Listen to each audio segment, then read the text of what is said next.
Plus belle création de Dieu.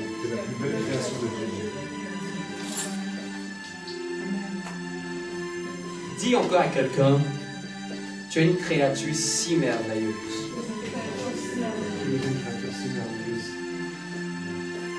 Regarde encore une personne et dis-lui, donne-toi une bonne valeur. Tu n'es pas n'importe qui. Vous savez, ceux qui ont reçu Jésus-Christ de Nazareth,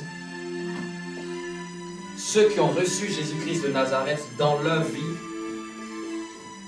en plus de leur vie, ont la vie de Dieu. Amen. Et dans le monde entier, c'est une rare chose de voir quelqu'un qui possède Dieu. Les animaux n'ont pas Dieu. Même les anges, Dieu n'habite pas dans les anges. Les anges sont des esprits. Mais le seul être de l'humanité, de tout l'univers, a pouvoir recevoir Dieu, qui a été créé pour recevoir Dieu. Amen. Si je fais un verre, celui qui a créé le verre de sorte que le verre puisse recevoir quelque chose, n'est-ce pas? Celui qui a créé un pot a recréé le pot pour que le pot puisse recevoir quelque chose, n'est-ce pas? Celui qui a créé une tasse a créé de façon à ce que la tasse puisse recevoir quelque chose, n'est-ce pas? Vous comprenez un peu, voyez un peu? Il y a des éléments sur la terre qui ont été créés pour recevoir une substance. Et l'être humain a été créé pour recevoir Dieu. La forme qui a été faite en l'homme, il y a un vide qui a été fait exprès par Dieu. Ce vide-là, c'est Dieu qui le comble. Comme un philosophe l'a dit, il y a un vide en l'homme et ce vide-là a une forme de Dieu. C'est pour cela que tu peux voir quelqu'un peut chercher à acquérir toutes choses pour combler ce vide. Chercher à prendre la cigarette pour combler ce vide, mais ça ne le comble pas. Tu peux voir quelqu'un prendre de la drogue. Souvent, n'incriminons pas et ne jugeons pas ces personnes. Ils sont à la recherche de quelque chose qui va combler ce vide, c'est juste qu'ils se trompent de choses. Les gens qui prennent la drogue sont à la recherche de ce qui va combler ce vide, ça ne marche pas. Il y en a d'autres qui vont de relation en relation, mais ça ne comble pas ce vide. Ils se disent que ça doit être une relation qui doit combler ce vide. Non, non, non, non. Un homme et une femme ne pourra jamais combler le vide de Dieu. Il pourra être une aide à tes côtés, mais il ne va jamais remplacer Dieu. C'est pour cela que si tu n'as jamais fait d'abord de Dieu, le principal qui comble ce vide, tu vas croire que c'est un homme ou une femme qu'il faut. Amen. Les gens ont compté sur des systèmes politiques pour combler ce vide. Ils ont été déçus. Les gens ont compté sur des présidents, des chefs d'État pour combler ce vide. Même les gens qui font souvent certaines grèves, ils ont un vide en eux. Parce qu'ils sont toujours insatisfaits de quelque chose. Amen. Il y a toujours quelque chose qui manque à leur vie. Et ils n'ont pas d'autre, ils ne savent pas que c'est Dieu qui doit combler ce vide. Non, ils s'en prennent aux dirigeants. Ils s'en prennent à des systèmes établis. Un autre va dire non, c'est parce que tel président n'a pas fait ceci. Un autre va dire non, c'est parce que tel député, tel ministre, tel chef de gouvernement, telle personne, c'est l'assistance sociale, c'est le système social qui n'est pas bon, c'est ceci. Tout le monde a essayé ces méthodes. Ça n'a jamais rien donné. C'est pour ça que ceux qui mettent leur espoir en un chef d'État seront toujours déçus. Parce que l'homme n'est limité. Un va changer, un autre va modifier.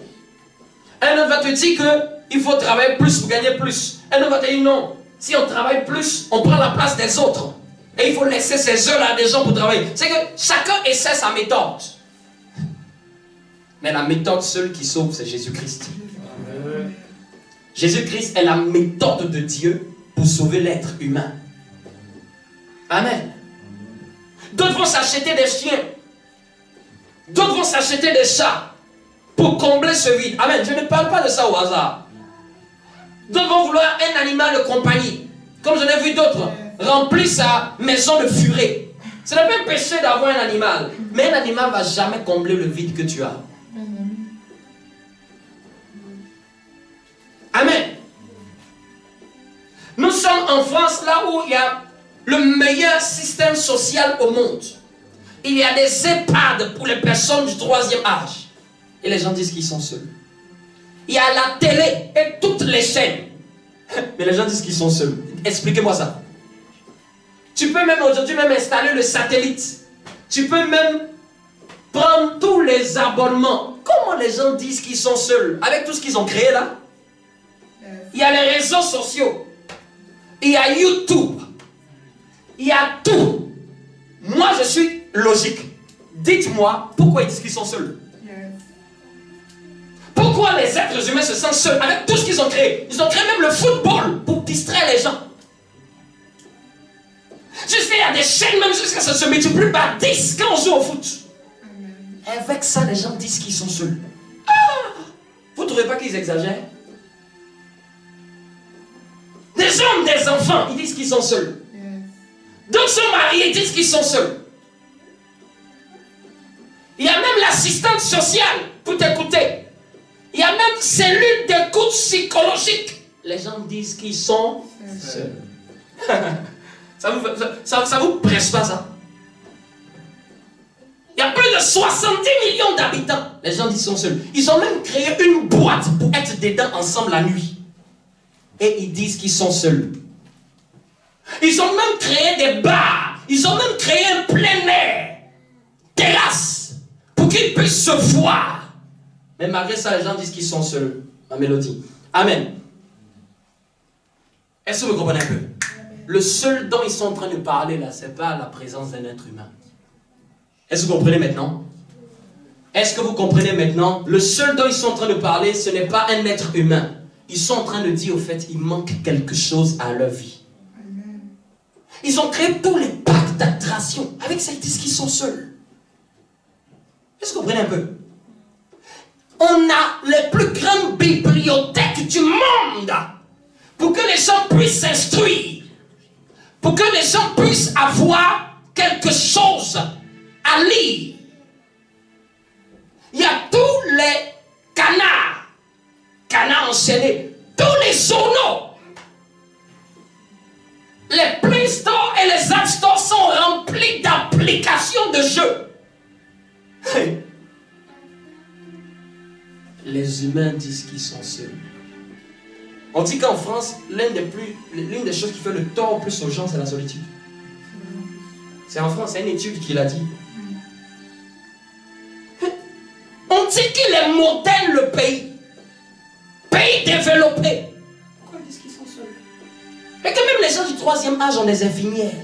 Il y a des aides soignantes. Il y a même un lieu où ils sont ensemble entre eux. Il y a des pays, ça n'existe pas ça. J'ai raison ou pas? Mais malgré ça, les gens sont seuls. Se sentent seuls. L'homme, l'être humain, fais tout ce que tu veux. Emballe ta vie, emballe ta destinée, mets des choses dans ta vie. Mais si tu oublies Dieu, tu seras toujours seul. Amen.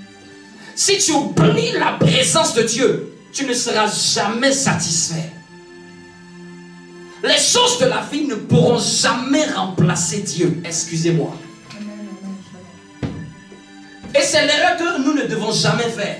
Utilise ce que tu dois utiliser. Les choses dont tu as besoin là, sers-toi de ça comme des moyens. Mais ne pense pas que c'est ça qui va te donner une joie parfaite. Il y a des gens qui étaient heureux d'avoir des enfants. Il y en a d'autres qui ont eu des enfants, ils en ont fait des dépressions. Il y en a d'autres qui ont eu des enfants, ils ont donné des enfants à d'autres personnes. Mais c'est pas lui qui doit être ta joie. Il y a des familles qui étaient heureuses d'accueillir un enfant. L'enfant est venu s'aimer la discorde. La présence de l'enfant est venue casser le mariage. Ils se sont rendus compte qu'une troisième personne, avec les deux qui n'allaient pas bien se coller, une troisième est venue encore approfondir les abîmes dans lesquels ils étaient déjà. Amen. J'ai dit Jean chapitre 8 à partir du verset 23. Attention à la gauche. Allez doucement. Amen. Jean chapitre 8 à partir du verset 23. Nous continuons notre prédication, mais avec la lecture. Prenez chacun la Bible. Nous allons aller dans les Écritures. On va lire cette histoire. Amen. Vas-y. J'ai lu la parole du Seigneur. Et il leur dit, vous êtes d'en bas, moi je suis d'en haut. Vous êtes de ce monde, moi je ne suis pas de ce monde. Amen. Ça c'est là où nous nous sommes arrêtés dimanche dernier. Nous sommes toujours dans notre grande thématique qui est la connaissance de Dieu. Et nous sommes en train de lire un des récits où Jésus parle le plus de lui. Amen. C'est pour ça que nous sommes en train de faire cette étude-là. Nous voulons voir un peu ce qui se passe. Il y a eu un grand discours, l'un des plus grands débats entre Jésus et les Juifs. Amen. Et Jésus a révélé beaucoup de choses qui vont nous aider à approfondir notre connaissance. Amen. Jésus a révélé beaucoup de secrets au sujet de qui il est. Laissez-moi vous dire, c'est l'un des passages, des chapitres où Jésus a beaucoup parlé. A beaucoup parlé, mais pas pour raconter des paraboles, mais il a beaucoup parlé pour expliquer des vérités éternelles. Est-ce que vous me comprenez? Donc au verset 23, en parlant avec les Juifs, Jésus révèle une merveilleuse vérité. Vous êtes d'en bas et moi je suis d'en haut. Oh, Jésus, c'est quelle manière de parler ça? Ça peut être compris même pour nous. C'est une injure. Comme si toi, tu veux dire que tu n'es pas avec nous. Oui, Jésus est là, mais il n'est pas avec nous. Il n'est pas du même niveau. Et quand tu commences à comprendre ce texte, si Jésus dit que moi je suis d'en haut, et tu sais que tu appartiens à Jésus, tu comprends automatiquement toi tu es de quel côté? Est-ce que quelqu'un me comprend un peu? Ça te donne une révélation sur quel genre de personne es-tu. Oui, il y a des gens qui sont en bas et il y a des gens qui sont en haut. C'est pas un slogan. Peut-être tu l'as entendu dans la bouche d'un prédicateur. Tu seras en haut et non en bas. C'est pas un slogan, c'est une vérité. Amen. On est tous sur la terre, mais on n'est pas dans la même sphère. Amen, je suis dans On est tous sur la terre, mais on n'a pas le même niveau. On est tous sur la terre, mais on se distingue par rapport au niveau de l'élévation. Donc il y a des gens qui sont dans la bassesse. Et il y a des gens qui sont dans la hauteur. Dis-moi, je suis d'en haut.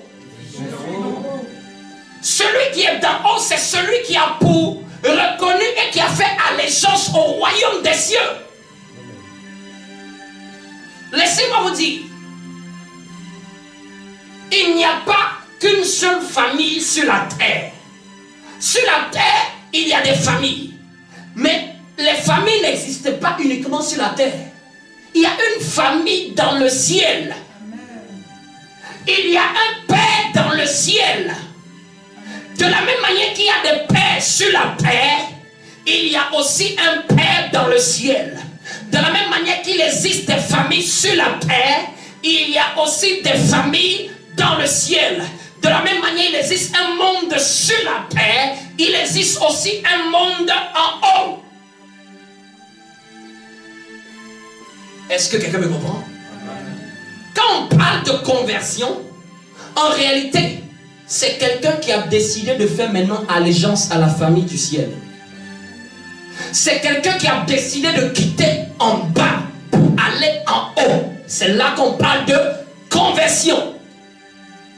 En physique ou en mathématiques, quand on parle de conversion, c'est le changement d'un état à un autre. de centimètre en millimètre, de millimètre en décimètre. Donc, mon état spirituel, notre état spirituel à nous tous, nous étions en bas au départ. Mais lorsqu'on t'annonce la révélation de la conversion, il y a un changement et tu passes d'en bas à en haut. Dis avec moi, je suis d'en haut.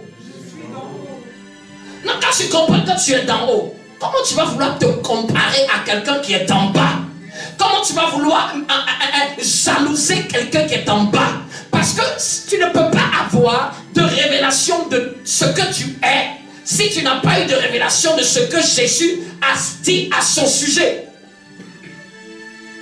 Enfant de Dieu, dis avec moi, je dois connaître qui je suis par rapport à connaître qui Jésus est. La Bible dit qu'il est le premier-né d'un plus grand nombre, le ressuscité d'entre les morts, le premier parmi les frères. Donc notre aîné, c'est Jésus. Notre aîné, dis avec moi, mon aîné c'est Jésus. Mais quand tu dis mon aîné c'est Jésus, c'est pas ton aîné par rapport à la famille de la terre. C'est ça que tu dois comprendre. Il y a deux familles, dis avec moi, il y a deux familles. Il y a la famille de la terre et il y a la famille des cieux. Il y a le Père de la terre et il y a le Père du ciel. Donc, quand tu lis la Bible, tu interprètes la Bible, arrive à situer, est-ce qu'on est en train de parler de la terre ou est-ce qu'on est en train de parler du ciel? C'est l'erreur d'interprétation que beaucoup ont. Ils interprètent ça selon ce qui se passe sur la terre. Non, non, non, non, non, non. Interprète, parce que Jésus, quand il te parle, il ne te parle pas de la terre seulement. Il te parle de ce qui est écrit au ciel à ton sujet. Donc Jésus informe, nous sommes d'en haut. Dis moi, je suis d'en haut. Ça doit être clair dans ton esprit. Tu ne dois pas douter au sujet de cette vérité. Tu peux vivre n'importe quelle difficulté sur la terre, mais ça ne change pas d'où tu es. Une circonstance ne change pas le fait que tu es d'en haut.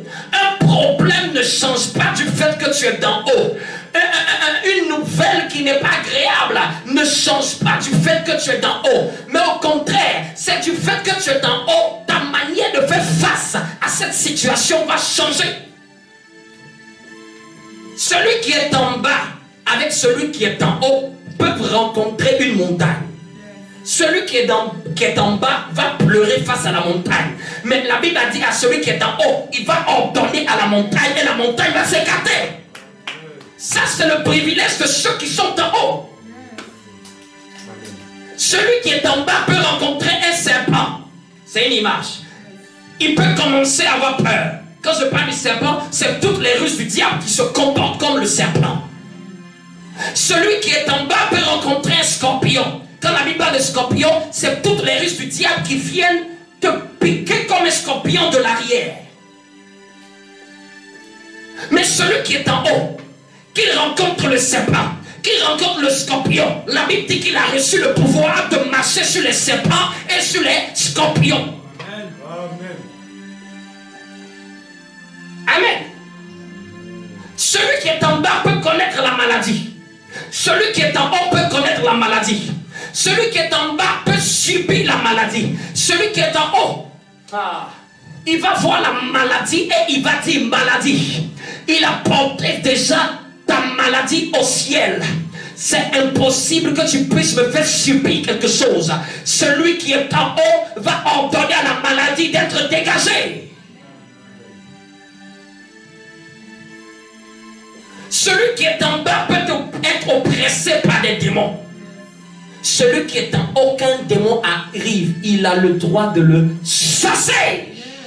Il a le pouvoir de le chasser. Regarde quelqu'un, dis-lui, est-ce que tu sais qui tu es? Et après, il dit quoi? Après d'être en haut, en bas, il dit, je suis... Suivez-moi très bien, quelqu'un va vraiment m'accompagner dans cette lecture. Je suis pas de ce monde. Je ne suis pas de ce monde, mais... Lisez bien. Je suis quoi? Je suis d'en haut. Une seule personne se tient debout et fait la lecture. Amen. Et il leur dit, vous êtes d'en bas, moi je suis d'en haut. Oui. Vous êtes de ce monde, moi je ne suis pas de ce monde. Vous êtes de ce monde, mais moi, je ne suis pas de ce monde. N'est-ce pas bizarre pour quelqu'un qui est avec eux présentement, qui leur parle? Vous avez déjà vu des gens qui sont en France, mais qui ne sont pas de la France? Vous avez déjà vu, non? C'est ce qu'on appelle émigrer. Quelqu'un qui est aux États-Unis et qui n'est pas des États-Unis. Quelqu'un qui est en Europe, mais qui n'est pas de l'Europe. Amen, vous comprenez un peu?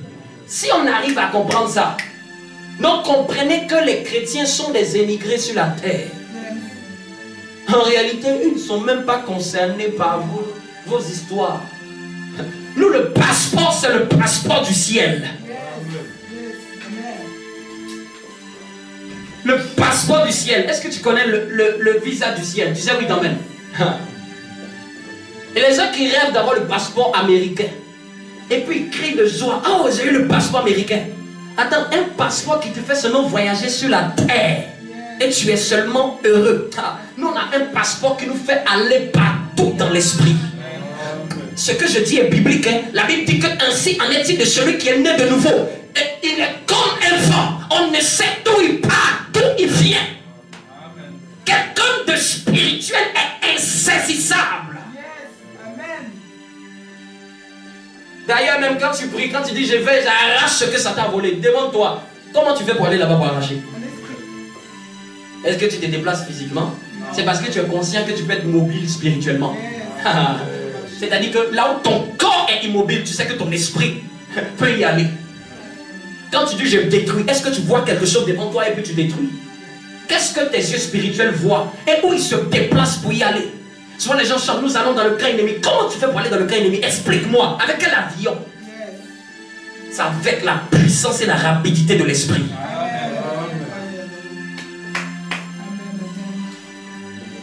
Nous ne sommes pas de ce monde.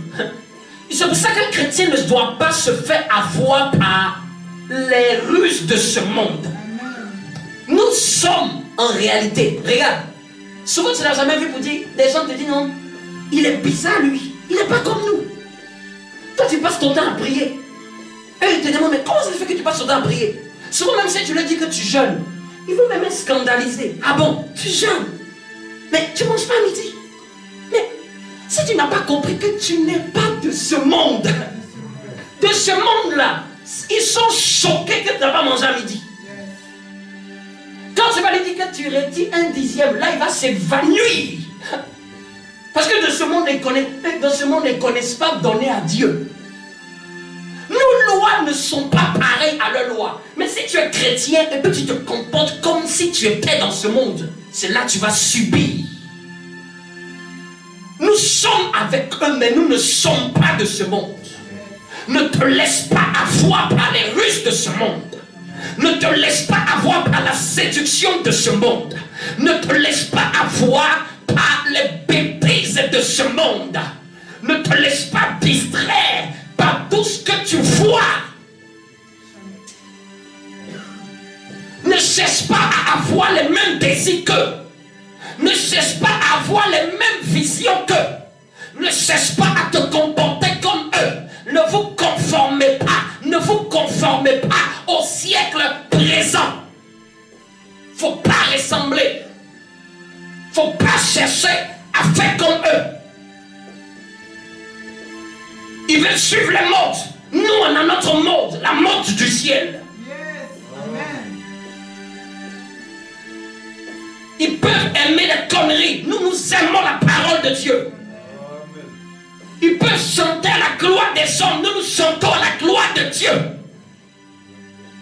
Ils peuvent vouloir lire et étudier ce que les hommes ont écrit. Nous, nous lisons, nous étudions ce que Dieu a inspiré à ses serviteurs. Ils peuvent vouloir faire la grâce matinale dimanche. Mais nous, nous donnons notre dimanche à l'Éternel. nous offrons ce 7e jour à l'Éternel. C'est un commandement, s'il vous plaît. Amen. Il est écrit dans les commandements, n'est-ce pas? Amen. Tu sanctifieras le jour du Seigneur. Yes. En d'autres termes, tu vas le consacrer. Sanctifier, c'est ça. Consacrer, le mettre à part. Faites ce que tu peux faire les 6. Mais le 7e, eux, s'ils veulent, n'ont qu'à faire un apéro. Nous le consacrons à Dieu. Amen. C'est pas la même culture. Nous, c'est la culture du royaume. Est-ce que quelqu'un me comprend? Dis avec moi, je suis pas de ce monde.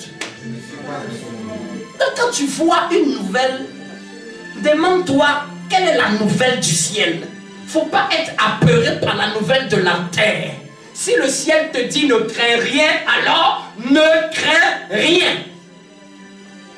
Nous, quand on veut savoir ce que le ciel a dit à notre sujet, nous regardons dedans. Nous, je ne lis pas le monde pour avoir peur. Je ne lis pas le journal Le Monde pour commencer à stresser. Voici ce qu'ils ont dit. Voici ce qui va se passer. Est-ce que vous savez, l'Esprit de Dieu me dit, est-ce que vous savez, quand la Bible dit qu'ils boiront, ils vont boire des breuvages mortels, ça ne les fera aucun mal. Est-ce que vous savez ce que ça veut dire? Il va arriver un temps dans le monde. C'est-à-dire que si tu n'es pas de Dieu, tu vas mourir avec la nourriture que tu vas manger. C'est-à-dire que la nourriture de ce monde-là va faire que tu vas vite quitter la terre. Quand on parle de breuvage mortel, c'est pas forcément c'est un poison qu'on a mis. C'est la manière, la technologie, le développement du monde. Aujourd'hui, il n'y a pas des choses que les gens refusent de manger, même dans les rayons. Ils sont en train de faire des débats sur il y avait tel ingrédient qu'on a dû retirer. Vous comprenez un peu? Tel ingrédient que quand tu fais ça, ça modifie qu'on appelle ça, ton ADN. Ça commence. Ça, c'est 2020 déjà. Et peut-être même ce que tu vas manger, et puis c'est dans 10 ans, tu te dis au fait que ça, c'était pas bon. Tu as fait comment? Ça n'est pas arrivé dans le monde que les gens ont pris des choses, et puis on leur a dit, au fait, ça, on retire de la circulation. Donc, tous ceux qui ont mangé, qui ont bu, là, qu'est-ce qui se passe pour eux? C'est pour ça que nous, là, quand nous prenons notre repas, Raboshaya Rabakaya, nous commandons le nom de Jésus. Même s'il y a une substance qui est mortelle dedans, 10 000 vont tomber à ma droite, 1000 à ma gauche, je ne serai pas atteint. C'est pas genre tu vas aller prendre poison pour boire. C'est-à-dire qu'il y a des choses de la vie actuellement, la technologie là, c'est des breuvages mortels. Amen. Est-ce que quelqu'un me comprend? Lisez la Bible. Daniel n'avait pas le Saint-Esprit. Daniel, quand les gens lisent Daniel, comprenez que Daniel était arrivé à Babylone enchaîné. Enchaîné, lui, avec ses 3 amis. Ils étaient des gamins de peut-être 12 à 16 ans. Enchaînés. Mais ils ont pris et régné sur Babylone. Quelle dimension! Vous pensez que c'était Daniel et ses amis seulement qui étaient étrangers à Babylone? On parle d'une déportation, mes amis. Quand on parle d'une déportation, ils étaient nombreux des Juifs à Babylone. Mais dans tout ce groupe-là, il y en a 4 qui se sont démarqués. Pendant qu'on voulait offrir la nourriture pour se souiller, eux ils disent non, nous n'allons pas nous souiller avec les mets du roi. Non, c'est-à-dire que tous les autres Juifs ont mangé. Pas peur de représailles. Eux, ils ont été loyaux à leur Dieu, même dans la déportation. Ils ont été sincères avec leur Dieu, même dans la déportation. Mais parmi tous ces réfugiés, c'est eux qu'on a donné des postes ministériels à Babylone. Jusqu'à ce qu'un roi a fait un édit. On ne parlera plus jamais en mal du Dieu de Daniel. Il est le véritable. Ils ont fait des coups bas. Aujourd'hui, les chrétiens sont choqués quand on fait des coups bas. Regarde Daniel. Daniel faisait des coups bas contre lui. Ça ne marche pas. Amen. Avançons. Est-ce qu'on peut avancer? Dis avec moi, est-ce qu'on peut avancer? Verset 24, je lis. Est-ce que tu as compris ça? Tu es d'en haut et tu n'es pas de ce monde. Vis comme si tu n'es pas de ce monde. Ne vis pas comme si tu es de ce monde à eux. Ne fais pas comme eux. Nous sommes à Babylone. Ne fais pas comme eux. Nous sommes étrangers sur cette terre parce que notre patrie est au ciel. Tout ce que tu utilises sur cette terre-là, dis-toi que ce sont des moyens pour accomplir ta mission. Amen. Ça ne doit pas être des moyens pour te séduire. Amen. Est-ce que quelqu'un me comprend un peu?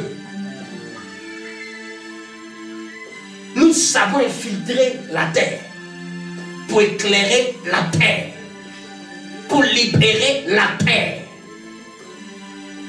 Mais lisons ce discours, prenons toujours la Bible, gardons la Bible à nos yeux. Le verset 24, il dit c'est pourquoi, c'est un discours, hein, c'est pour ça qu'on va rester beaucoup dans la Bible.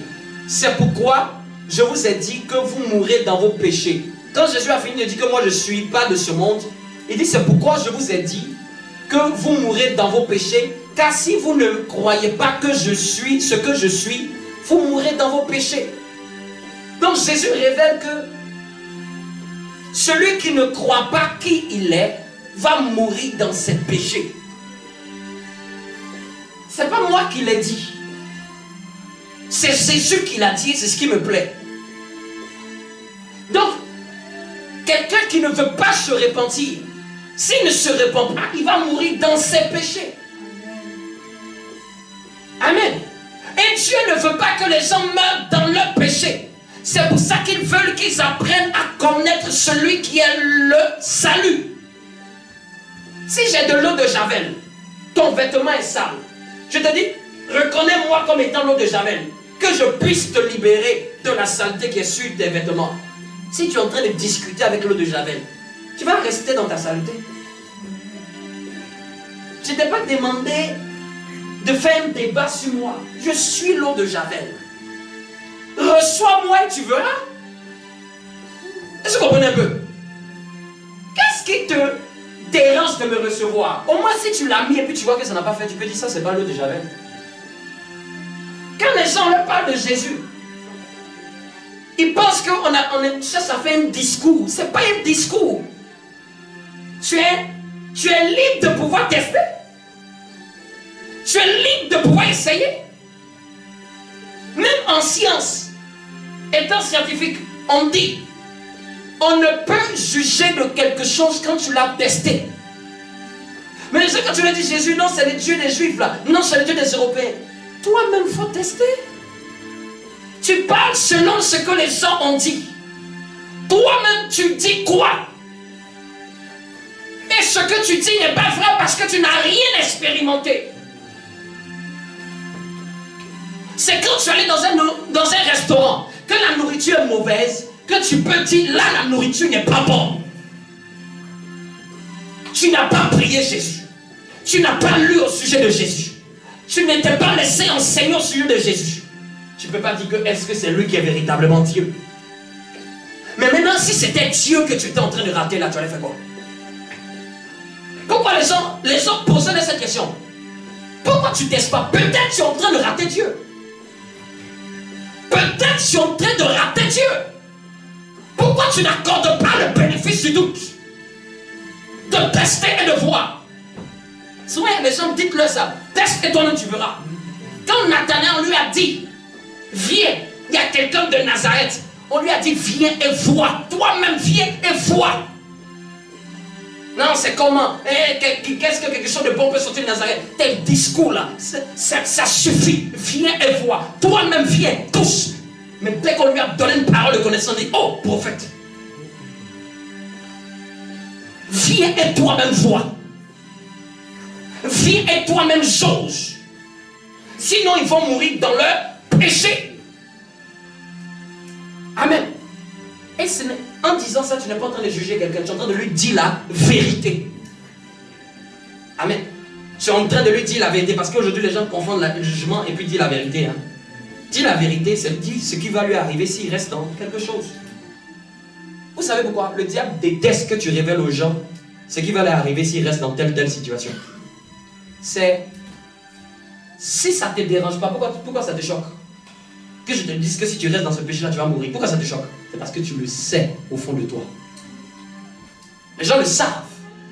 Et vous savez quoi? Ils ont peur de savoir ce qui va se passer. Ils savent, même souvent on emploie des mots. Ah, ils ne sont pas très catholiques. Parce que le monde sait que c'est des bêtises qu'ils sont en train de faire. Les gens savent que ce qu'ils font n'est pas bon. C'est pour ça que quand tu sais que ce que tu fais n'est pas bon, et on te dit la vérité, admets que ce que tu es en train de faire n'est pas bon. Et puis cherche la repentance. Crie à Dieu pour t'aider à en sortir. Notre but, ce n'est pas de les condamner. Notre but, c'est de les pousser à chercher Dieu qui va les aider à en sortir. Tu te noies. Je te dis que si tu ne me prends pas ma main, tu vas rester dans l'eau. Tu dis que tu es en train de juger. Te tends ma main. Mais si tu la refuses, on sait ce qui va se passer et puis tu ne sais même pas nager. Amen. Est-ce que quelqu'un me comprend? Amen. Est-ce qu'on peut avancer dans ce discours-là? Yes. Dis-moi un bon amen que j'avance. Verset 25, j'aime trop cette histoire. Verset 25. Là maintenant, c'est les Juifs qui répondent. Qui es-tu, lui dit-il. Donc quand il a fini de dire, moi je suis d'en haut, moi je suis d'en haut, vous d'en bas. Je ne suis pas de ce monde. Vous, vous êtes de ce monde. Vous mourrez dans vos péchés. La première question qu'ils ont posée encore.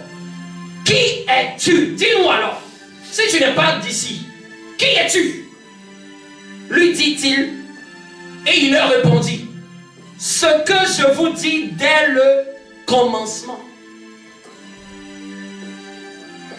Ce que je vous dis dès le commencement.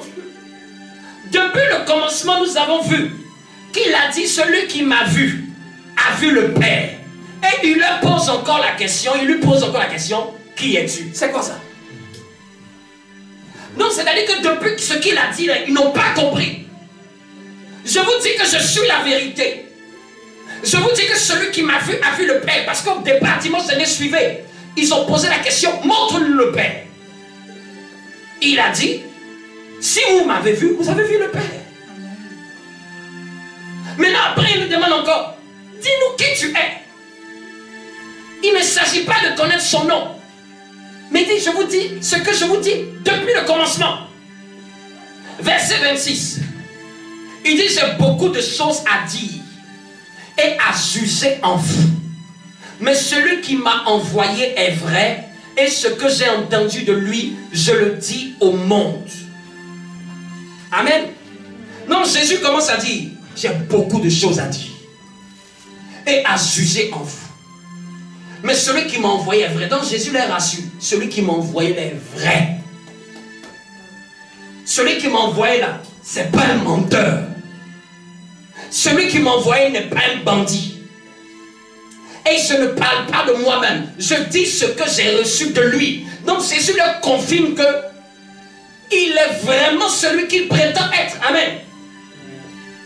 Mais regardez au verset 27. Lisez bien le verset 27. Il ne comprit point qu'il leur parlait du Père. Vous pouvez comprendre que c'est André, c'est du Père qui parle. Mais dans leur temps là, ils n'ont même pas pigé que c'est du Père qui parle. Il dit, celui qui m'a envoyé est vrai. Mais eux, pour eux, ils ne pensent même pas que c'est du Père qui est en train de parler. C'est comme s'ils ne comprennent rien à ce qu'il dit. Après, Jésus voit qu'ils n'ont pas compris. Et Jésus dit au verset 28. Amen. Je lis. Quand vous aurez élevé le Fils de l'homme, alors vous connaîtrez ce que je suis. Quand vous aurez élevé le Fils de l'homme, c'est-à-dire que quand le Fils de l'homme sera mis sur le poteau de la croix, c'est ça élevé. Amen. Est-ce que vous me comprenez? Quelqu'un ne s'est jamais posé la question. Pourquoi Jésus ne pouvait pas mourir de simple lapidation? C'est ça. Pourquoi il ne pouvait pas mourir de décapitation? Pourquoi il a dû mourir de manière élevée? Vous savez, Ceux qui lisent bien l'Ancien Testament, vous savez qu'à chaque fois que Abraham rencontrait le Seigneur, il bâtissait quelque chose. Il bâtissait ce qu'on appelait un autel, avec A-U-T-E-L. Et ce qui est appelé bâtir un autel, c'était d'ériger quelque chose qui va servir de contact entre le ciel et la terre. C'était quelque chose qui était érigé en hauteur. Amen. Quelque chose qui était érigé en hauteur. C'est ça un autel. C'est un point de contact. C'est un support. Je vais essayer de vous expliquer. Je vous ai dit qu'il y a deux familles, n'est-ce pas? Il y a deux royaumes, n'est-ce pas? Il y a la terre et il y a le ciel. Pour que les êtres humains puissent entrer en contact avec le royaume de la terre, il faut une antenne. Pour que tu puisses capter la télé, avant le numérique, hein. Maintenant on capte la télé par le numérique, par le téléphone. Mais avant le numérique, tout le monde sait, c'était l'analogique. On devait mettre l'antenne à la toiture. Qui connaît ça? Qui sait ça? On devait mettre l'antenne à la toiture. Parabolique ou comme arête de poisson. Mais vous voyez un peu. Vous avez déjà vu des arêtes de poisson ou de paraboliques. Pourquoi? Parce qu'il y a des ondes dans l'air. Mais les ondes, il faut les capter. Donc il faut un capteur, une antenne qui a la capacité de capter les ondes qui sont invisibles, mais qui sont dans l'air. Elle devait être en hauteur. L'antenne n'était pas en bas. Regardez dans plusieurs maisons, les antennes sont en hauteur. La maison est déjà élevée, mais on met encore une antenne en hauteur. Et puis c'est où tu regardes ça en bas, la télé. Amen. C'est ça un hôtel. Pour capter ce qui est des ondes du ciel sur la terre, Dieu avait ouvert l'esprit des anciens et il bâtissait une forme de stèle érigée entre la terre et le ciel. L'image, pourquoi Dieu a-t-il fait tomber la tour de Babel? La tour de Babel était un hôtel pour envoyer des démons sur la terre. Amen. Est-ce que vous me comprenez un peu? Tous ceux qui sont spirituels savent, il faut qu'il y ait une antenne qui est un hôtel qui va permettre de saisir les ondes, l'atmosphère du ciel pour l'emmener sur la terre. Et sur tous les hôtels, on faisait un sacrifice. Et c'était le sang qui permettait d'attirer les esprits. Dans toutes les cultures, il y en a. N'est-ce pas ou pas? Dans toutes les cultures, il y en a. Quand vous entendez monument aux morts, pourquoi ce lieu on appelle monument aux morts? Parce qu'il y a eu du sang qui a été versé, ça devient un hôtel. Quand vous voyez des endroits stratégiques, des carrefours stratégiques, des lieux giratoires où on dresse toujours un monument, un rond-point, un lieu de rencontre, et on dresse un monument. Tous ceux qui sont spirituels le savent, c'est un hôtel. C'est un point de connexion entre le ciel et la terre. Maintenant, tout dépend de qui tu appelles. Est-ce Dieu ou est-ce les démons? Amen. Tous ceux qui sont occultes savent. Il y a des choses que je dis, mais je laisse ça comme ça peut choquer. Quand il a voulu faire le mât de fer, quand il a fini de vouloir faire son exposition, vous allez comprendre, c'était prévu qu'il le fasse en une exposition et qu'il l'enlève. Comprenez, hein? C'était prévu qu'il le fasse lors d'une exposition et qu'il l'enlève. Quand il a fini de faire, après l'exposition, tous ceux qui sont spirituels a dit laisse. Parce que c'est devenu maintenant un hôtel. Et un hôtel attire les gens pour rendre un culte à un esprit. Ceux qui ont compris. Amen. J'avance. Donc, il fallait que maintenant, Dieu, pour sauver les hommes, trouve une antenne qui n'est pas reliée à la terre. C'est pour ça que Jésus n'a pas touché les pieds au sol lorsqu'il est mort. il était aussi entre ciel et terre. Ceux qui lisent bien la Bible dans l'Ancien Testament, Moïse, lorsqu'il voulait guérir le peuple, frappé de lèpre par la morsure des serpents, qu'est-ce que Moïse a fait? Il a pris un bâton et Dieu lui a dit de sculpter un serpent en bronze et de le tenir élevé. Jésus même a pris cette image de Moïse dans Jean 3. De la même manière que Moïse a élevé le serpent dans le désert. J'aime dire quelque chose. Tout serpent n'est pas un serpent à Satan. Amen. Je peux vous dire bibliquement, hein, Moïse a affronté Pharaon avec quoi? Avec quoi? Serpent. Quand il a jeté le bâton s'est transformé en quoi? Quand eux aussi ils ont jeté le bâton s'est transformé en quoi? C'est même serpent, mais la différence c'est que le serpent de Dieu avale le serpent de Satan. C'est comme ça que tu peux savoir. Parce que quand tu as grandi dans une seule culture, tu vas croire que tout ce qui est du serpent est démoniaque. Amen. Le diable peut s'approprier l'effigie d'un animal. Même Dieu peut s'approprier aussi l'effigie d'un animal. Tout dépend de quel esprit qui opère derrière. Amen. Est-ce que je peux avancer? Donc, je vous ai dit, Moïse a élevé le serpent des reins. Et il fallait quoi pour que les Israélites soient guéris? Ceux qui lisent bien.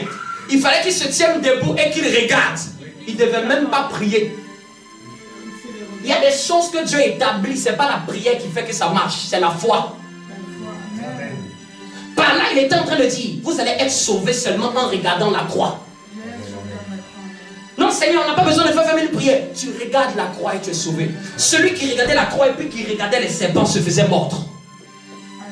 Les serpents, je vous explique le contexte. Il y a beaucoup de serpents autour de toi.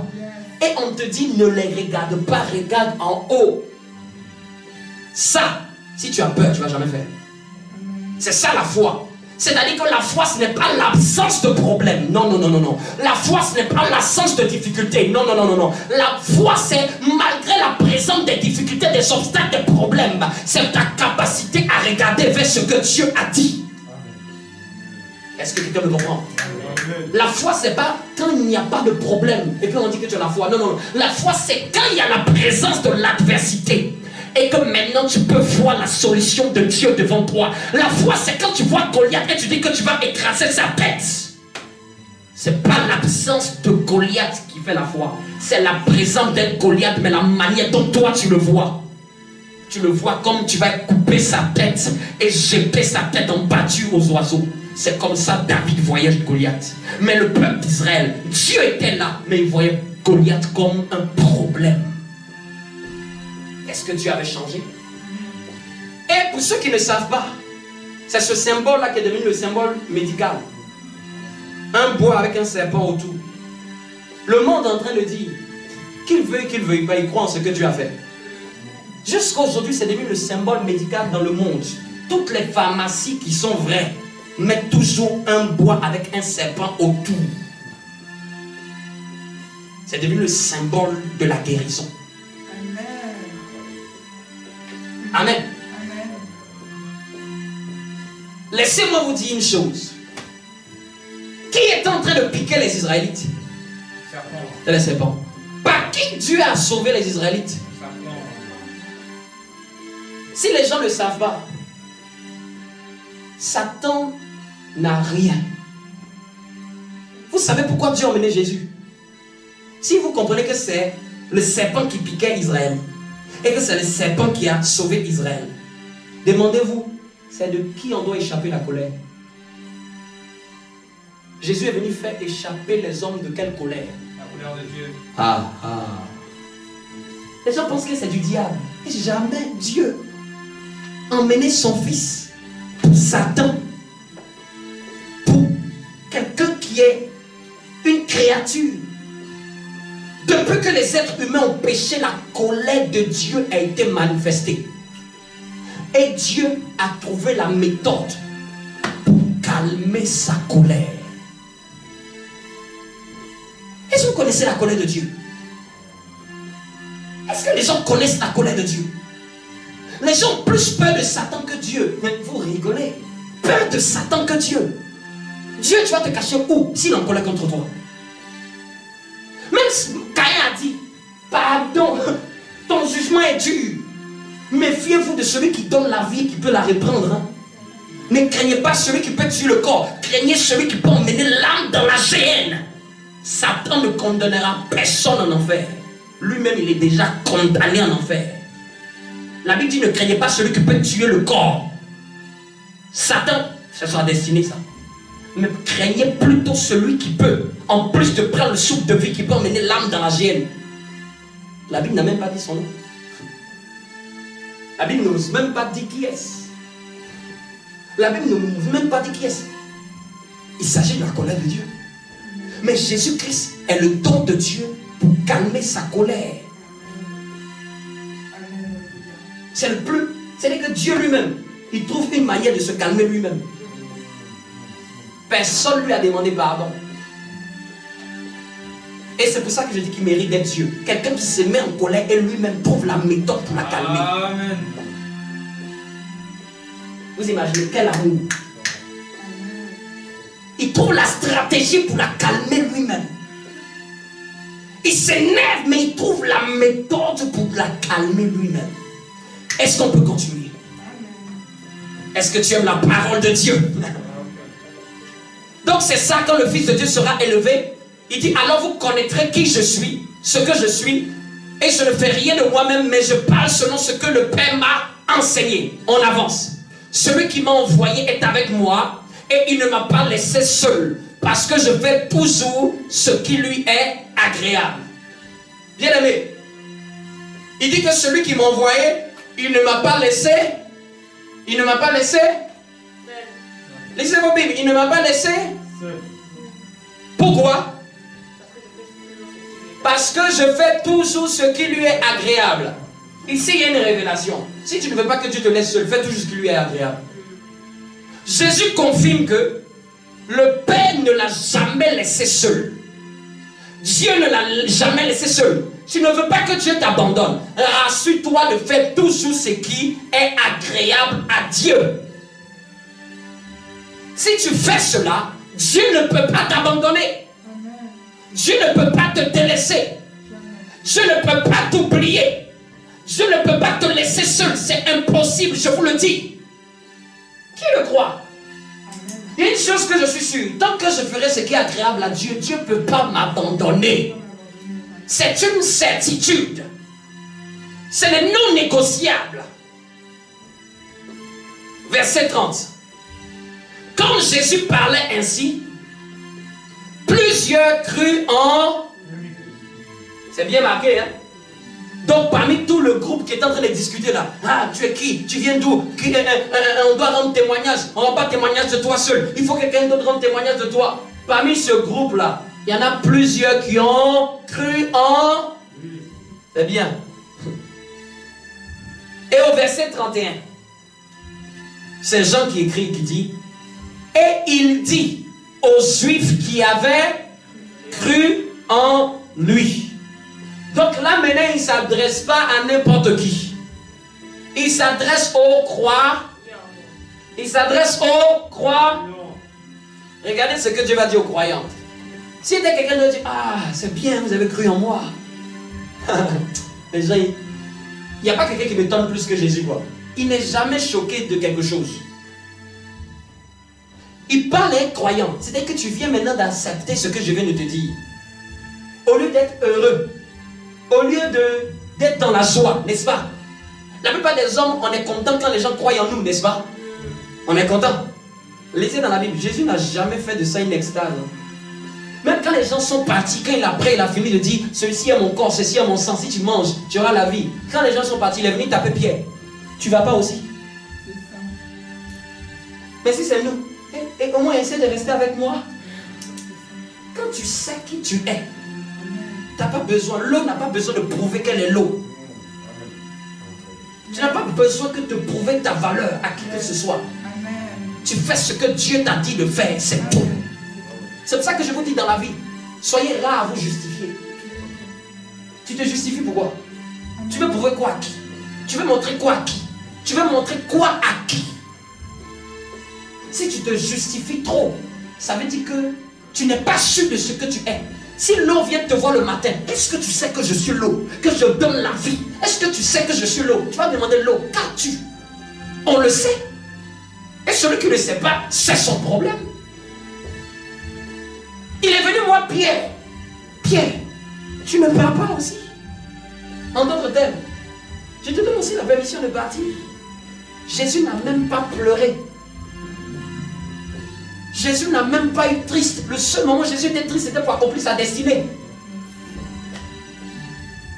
Mais si c'était toi, hein, les gens ils m'ont abandonné, les gens ils m'ont laissé seul. C'est pour ça que tu ne peux pas aller loin. Je vous dis dans votre vie, qu'il y ait des gens ou pas avancés. Vous comprenez? Je vous parle sagesse de la vie. Qu'il y ait des gens avec toi ou sans toi, avance avec Dieu. Qu'il y ait des gens qui t'accompagnent ou qui te laissent en cours de route, avance. S'ils ont quitté ta vie à cette période, c'était le temps. Avance. Mais il ne faut jamais faire un culte à partir du départ de quelqu'un de ta vie. Ah, tu sais, et pendant 2 ans, ah, tu sais, il m'a quitté pendant 2 ans. Ta vie est réduite à la présence de quelqu'un. Ta vie. Ah, tu sais, il m'a quitté. Et bien qu'elle t'ait quitté. Non, tu ne vas pas être ce que tu dois être demain. Parce que souvent la Bible dit qu'au moment de la détresse, si ta force faiblit, ta force était en réalité détresse. Quand quelque chose vient te prouver et que toi aussi tu faiblis, ça révèle que tu n'étais pas fort. Est-ce que quelqu'un me comprend un peu? Il dit aux Juifs qui avaient cru en lui, si vous demeurez dans ma parole, vous êtes vraiment mes... Donc on voit que croire en Jésus là, Jésus ne n'est pas choqué. C'est bien tu crois en Jésus. Mais Jésus a parlé d'un autre niveau. De celui d'être son disciple. Arrête de chercher à être croyant. Être croyant c'est bien. Il faut passer à un autre niveau, celui d'être disciple. Et il dit si vous demeurez dans ma parole, en d'autres versions, si vous restez fidèle à ce que j'ai dit, vous serez quoi? Vous serez quoi? Vous serez quoi? Non, la Bible n'a pas dit vous serez mes disciples. Et lisez bien le mot qui est avant. Vraiment mes disciples. Vous serez vraiment. Donc actuellement vous êtes des plaisantins. Vous êtes un... C'est bien vous avez cru en moi, mais voici la condition qui va faire que vous serez vraiment. Non, il ne suffit pas de dire que je suis chrétien. Ça ne veut rien dire. Pour Jésus, c'est celui qui est fidèle à sa parole. Tu veux savoir si tu es vraiment disciple de Jésus? Regarde à quel degré tu es fidèle à sa parole. Mais si tu es là, tu dis non, je suis chrétien, j'appartiens à telle église, ça ne veut rien dire. Ça ne te choque pas dans la Bible où Jésus a dit, n'avons-nous pas prophétisé en ton nom? Ce qui me plaît, c'est que la Bible reconnaît qu'ils ont bien prophétisé au nom de Jésus. Mais il a dit, je ne vous connais pas. Donc comment on fait pour que Dieu nous connaisse? C'est celui qui est véritablement le disciple, celui qui se soumet à la parole. Amen. À la parole de Jésus. Qu'est-ce qu'il dit après? Pour que nous suivions. Qu'est-ce qu'il dit après? Donc si vous demeurez fidèle à ma parole, si vous restez fidèle à ce que je dis, vous serez vraiment, c'est-à-dire de véritables disciples de Jésus. Amen.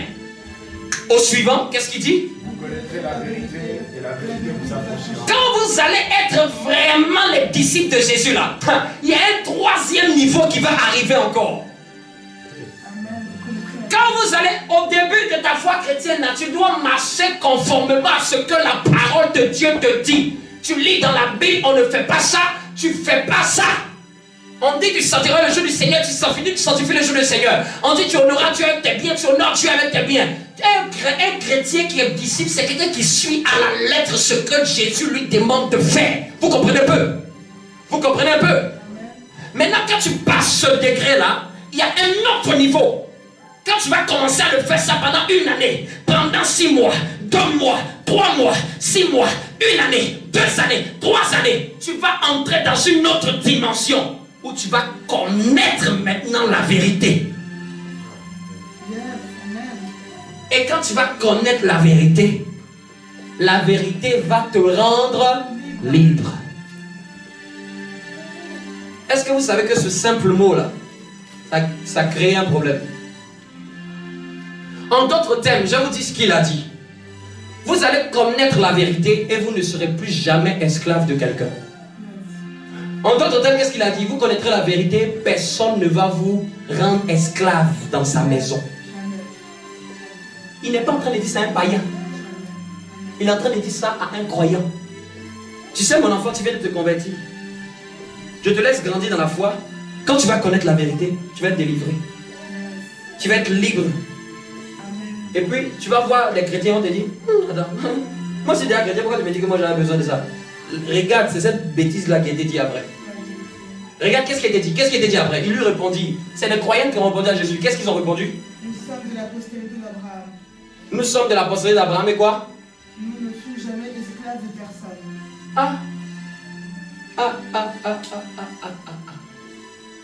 Là, Jésus a touché un point qu'ils n'ont pas aimé. Vous savez pourquoi ils ont dit qu'ils sont de la postérité d'Abraham? Dans d'autres versions, c'est nous sommes de la famille d'Abraham. Vous savez pourquoi? Parce qu'il leur a dit, si vous connaîtrez la vérité ne vous fera plus esclave. Et vous savez pourquoi ils ont dit directement, nous, notre famille, c'est Abraham. Parce qu'en réalité, les Juifs, quand tu leur dis que tu es esclave, tu n'as pas de famille. Tu es censé être dans la famille de quelqu'un d'autre. C'est que toi, on ne connaît pas ta généalogie. On ne sait pas d'où tu viens. Non, eux, ils ont dit, hé, nous, on a une famille, nous. Comment tu peux dire que nous, on est esclaves? Mais ils ne comprenaient pas de quel esclavage Jésus parlait. Eux, ils comprenaient l'esclavage du fait que tu es comme un serviteur dans une maison. Et on ne connaît pas ta généalogie. Parce qu'au temps d'Israël, il y avait des esclaves. Hein? Il y avait des gens qui étaient serviteurs dans les maisons. Mais ces personnes-là, ils n'avaient pas de famille. Donc quand il leur a dit que vous ne serez plus jamais esclaves, lui il parlait sur le plan spirituel. Mais eux, ils ont compris ça sur le plan humain. Non, eux, ils ont commencé à lui dire, attention, on a une famille, si tu ne sais pas. Et puis même, il lui a dit, jamais, on a une famille noble. La famille, le nom de la famille, c'est le nom d'Abraham. Vous comprenez un peu? Nous, on vient d'une famille, quand même. Tu ne vas pas nous mépriser à ce point. On a une famille, quand même. J'ai un chez moi, quand même. Vous comprenez un peu l'esprit? C'était ce qu'ils avaient compris. Ils ont dit, attends, tu te fous de nous ou quoi? Nous, on a une famille légitime. Nous, c'est pas n'importe quelle famille, c'est la famille d'Abraham. Excuse-moi, Jésus. On n'a jamais été esclave de quelqu'un. Dis-nous, on n'a jamais fait les portes dans la maison de quelqu'un. Nous, on est nobles, nous. C'est nous qui sommes les rois. Dans notre famille, c'est la royauté. Vous comprenez un peu ce discours-là? Là, maintenant, je vous emmène dans l'histoire. C'est pour ça que souvent, tu peux lire, mais il faut comprendre l'histoire. Qu'est-ce qui se passe après? Jésus dit quoi? En vérité, en vérité. Quand Jésus dit en vérité 2 fois, c'est-à-dire que ce qu'il dit là, non négociable. Oui? Vous répliqua Jésus, quiconque se livre au péché est esclave du péché. Donc Jésus a commencé à dire, quiconque se livre au péché est esclave du péché. Donc Jésus est en train de dire, l'esclavage dont je parle, ce n'est pas l'esclavage du fait que tu nettoies dans la maison de quelqu'un et que tu n'as pas de famille. C'est l'esclavage dont je parle là, c'est l'esclavage spirituel. C'est celui qui se livre au péché sans qu'il le sache, il est esclave du péché. Il faut avoir pitié des gens qui sont dehors. Quand tu les vois, aie pitié d'eux, il ne faut même pas les en vouloir, ils sont esclaves. Tu vois quelqu'un qui boit. Pardon, il ne faut pas l'en vouloir, il est esclave. C'est-à-dire qu'un esclave, c'est qu'il ne fait que subir ce que quelque chose lui dit de faire. Tu vois des gens qui se droguent, overdose. Aie pitié d'eux. Dis Seigneur, aide-le. Est-ce qu'on peut lever une main et dire Seigneur, aide ces personnes-là. Aide ces personnes qui sont esclaves du péché. Lève une main, église. Nous sommes le sel de la terre, n'est-ce pas? Est-ce que tu crois que nous sommes le sel de la terre? Lève une main au ciel. Est-ce qu'on peut prier 1 minute pour tous ceux qui sont esclaves du péché dans le monde, surtout sur la France? Élève la voix 1 minute. Demande la miséricorde. Demande à Dieu de le faire sortir de l'esclavage du péché. Tu es le sel de la terre. Nous te prions pour tous ceux qui sont esclaves sur le territoire de la France. Bien-aimé, prie bien, bien-aimé, prie bien. C'est une question de vie. Je te prie pour ceux qui sont esclaves de la drogue, de l'alcool, de l'impudicité. Esclaves et des vices, des péchés les plus atroces. Ils ne savent pas ce qu'ils font. Nous te prions de les rendre libres. Nous te prions de les rendre libres, de rendre ces filles libres. Libres, Père, de tout vice de ce monde. Nous te prions, Père, pour le territoire sur lequel tu nous as emmenés, le territoire de la France. Je te prie, Papa, de libérer tes enfants qui sont sous l'emprise des vicissitudes de la vie, qui sont sous l'emprise, oh oui, de toute forme d'œuvre de la chair, de la duplicité, de la jalousie, de la querelle, de la sorcellerie, qui sont victimes, Papa, qui sont abusés par Satan, abusés par Satan, abusés par Satan.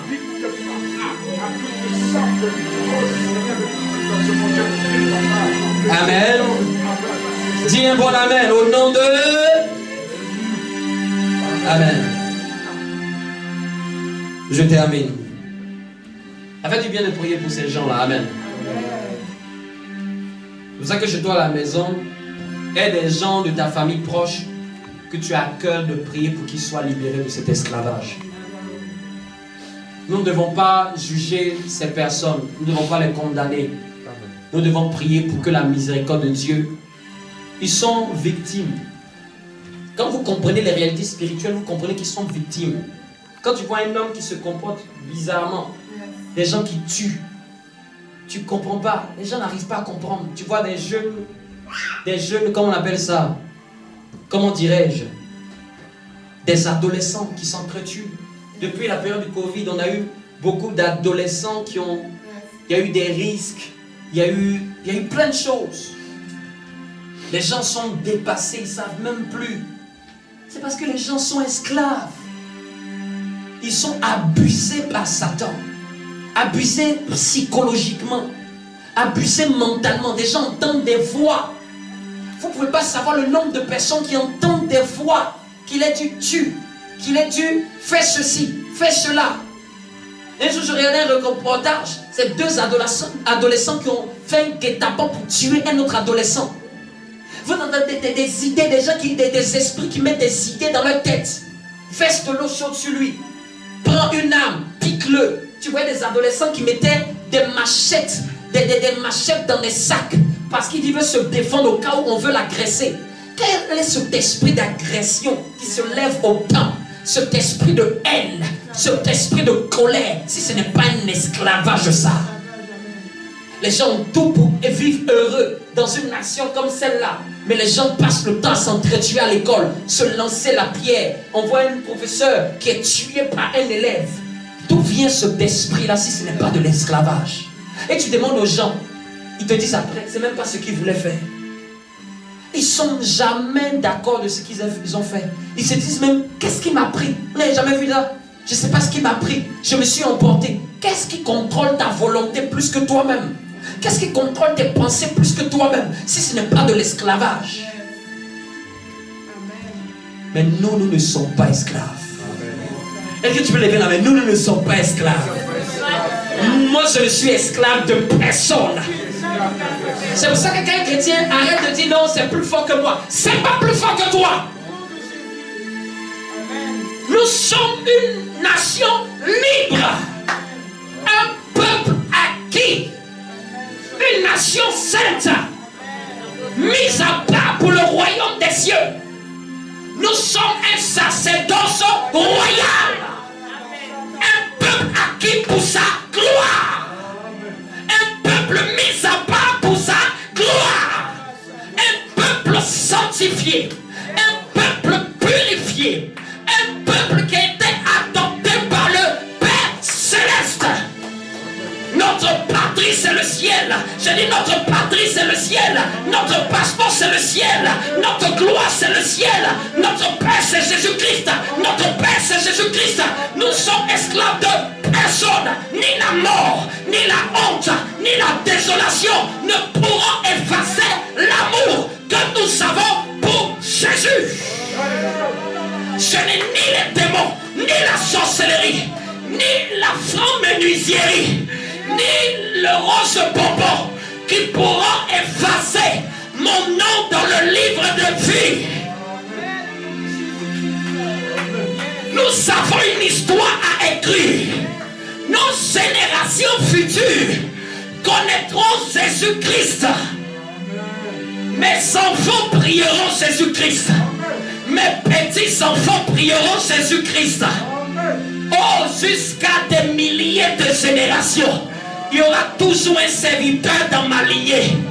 Je dis jusqu'à la fin de ma génération, il y aura toujours quelqu'un qui servira Dieu dans ma maison. Mes enfants parleront de lui. Mes enfants vivent. Si tu comprends ce temps, tu commences à déclarer. Oh, ceux qui sont prophétiques commencent à comprendre que nous avons changé la chaîne. L'antenne a été dirigée vers le ciel. Et nous émettons les ondes de la terre vers le ciel. Oui, la prière c'est émettre des ondes de la terre au ciel. De la terre au ciel. Commence à déclarer. Commence à déclarer. Déclarer. Je ne mourrai pas. Je vivrai. Je raconterai les œuvres de l'Éternel. 10 000 tomberont à ma gauche, 1000 à ma droite. Je ne serai pas atteint. Je ne serai pas atteint. Ni la mort, ni la condamnation auront raison de moi. Je suis le Fils de Dieu, l'abri de Dieu, le règne de Dieu, la gloire de Dieu, c'est moi. La gloire de Dieu sur la terre, c'est moi. Même si un ange venait m'annoncer une autre vérité, je lui dirais arrière de moi. Si un ange m'apparaissait ce matin et me disait que Jésus n'est pas Dieu, je lui dirais arrière de moi. Je m'en fous d'un ange. Je connais que Jésus. Je connais que Jésus. Je connais que Jésus. Mon Père c'est Jésus. Ma fille c'est Jésus. Ma destinée c'est Jésus. Mon règne c'est Jésus. Ma gloire c'est Jésus.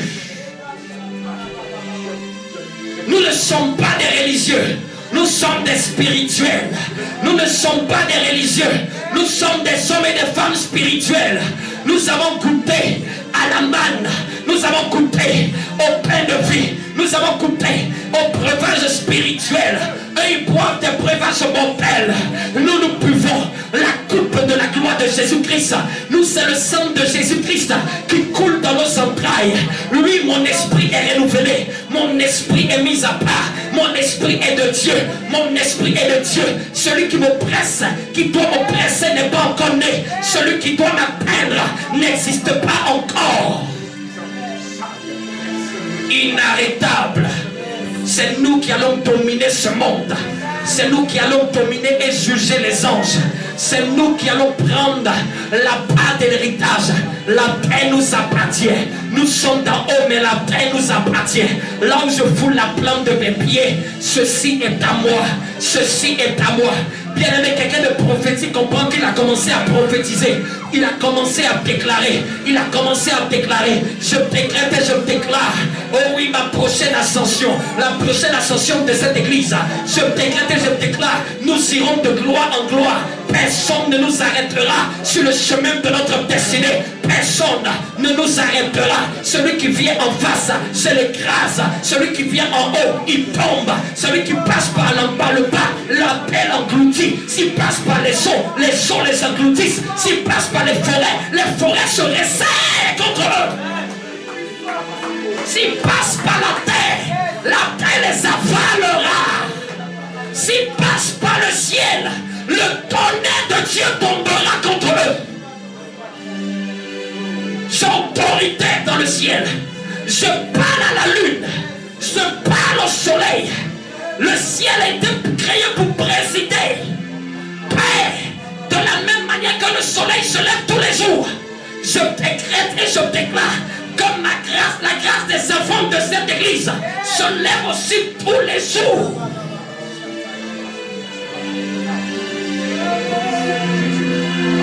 C'est mon temps. C'est ma saison. C'est mon temps. C'est ma saison. Je brillerai de mille feux.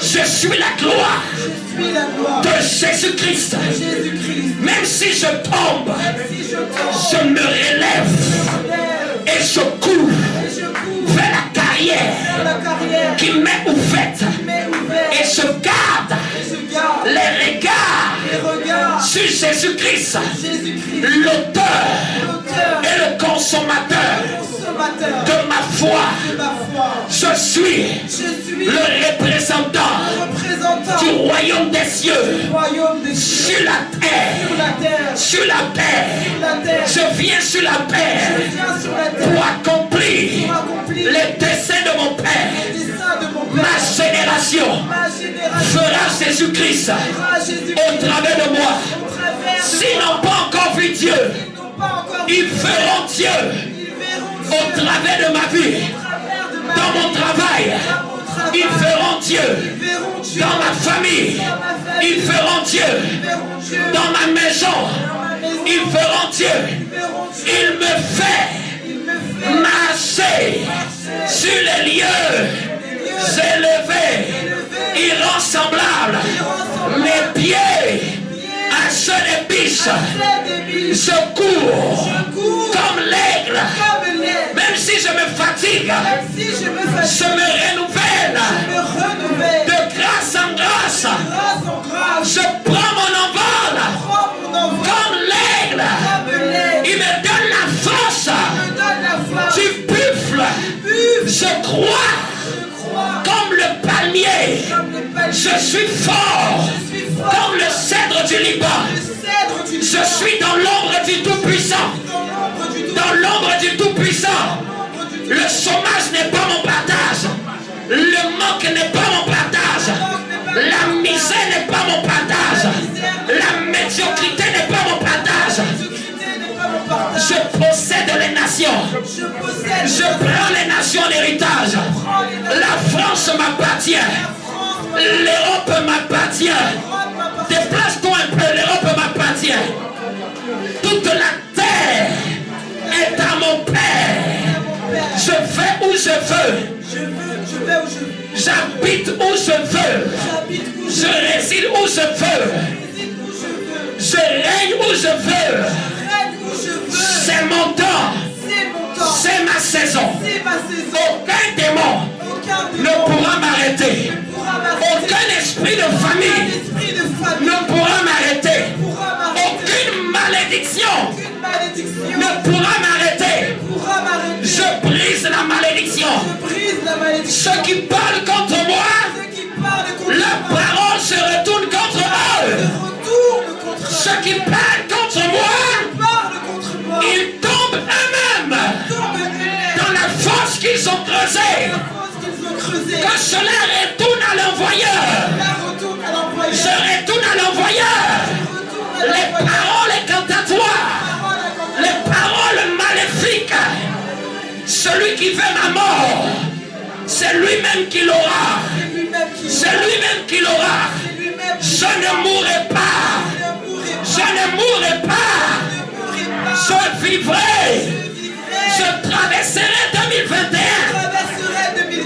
Je ferai 2022. L'accident n'est pas pour moi. L'accident n'est pas pour moi. La maladie n'est pas pour moi.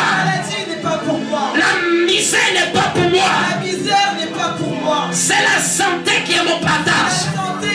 La paix de Dieu est mon partage. Je ne suis pas dans l'inquiétude. Je prends même de l'aisance. Je marche avec gratitude. Je marche avec éloquence. Je suis l'enfant des grands rois. De la majesté divine. Je porte un anneau d'or à mon cou.